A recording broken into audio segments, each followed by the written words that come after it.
a quick summary of bookbinding tools. So the first order of business is to have a good work surface. Here you have my gridded cutting mat.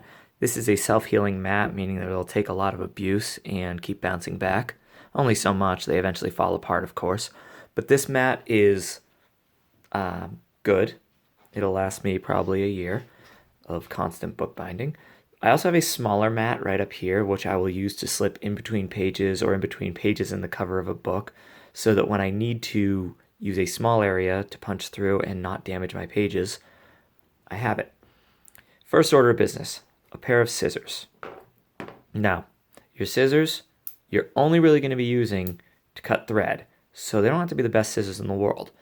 I like to have this pair because they're sharp, but more importantly, they have nice big handles so that when I'm doing multiple things and I'm using different things and I have a lot going on, I can just reach down and grab them by the handle. It's a nice little thing to be able to do. Next, your thread. This is called waxed thread, waxed linen thread in this case. It's really good for bookbinding, really good for leather work, all sorts of things. It holds its form because it literally has wax on it, and that helps it hold its form, makes it easier to thread through the needle, makes it easier to keep tension while you're stitching.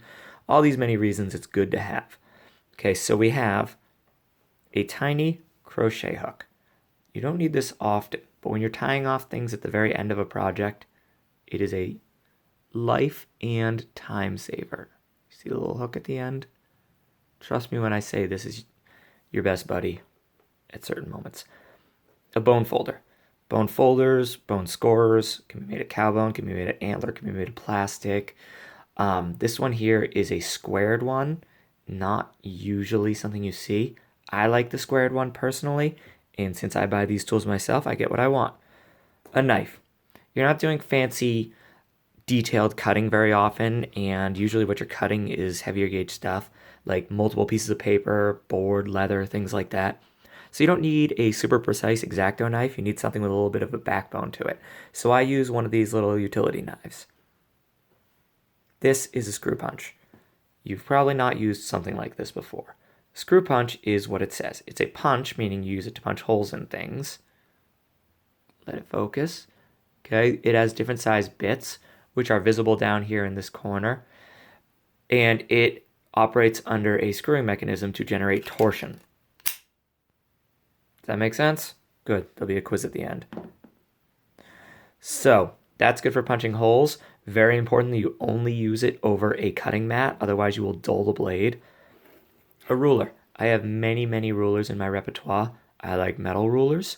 This is just a little 6-inch ruler to do smaller things. It's incredibly handy instead of having to use like a 12-inch, an 18-inch, or a gigantic ruler to do small things. It's nice to have a small ruler at your disposal. A mechanical pencil can be a regular pencil. Doesn't matter. You need to mark things sometimes. I also keep a pen if I'm working on leather because pencil doesn't show up on leather. Jeweler's pliers. Tiny pliers are very helpful when you're having trouble getting a needle through lots of stuff and you have to get a little bit of extra force behind it or in front of it. You pull it through. An awl. It pokes holes in things like paper. Pretty self-explanatory on that one. And finally, your needles. So your needles, there's different types. Let that focus. You can see right now that I have a few needles stuck in this cork. Why do I put them in a cork? Well, I put them in the cork, Mr. Bushy, so I don't poke myself when I'm picking them up in the container. So you have a hooked needle. Not the most useful for a lot of things. If you're doing Coptic stitching, you might love it. We're not doing Coptic stitching. I have these pointy blunt needles. They're called blunt-ended needles, but don't get me wrong, they will put a hole in you and they will keep going into your finger. Then I have these blunt needles that are actually blunt.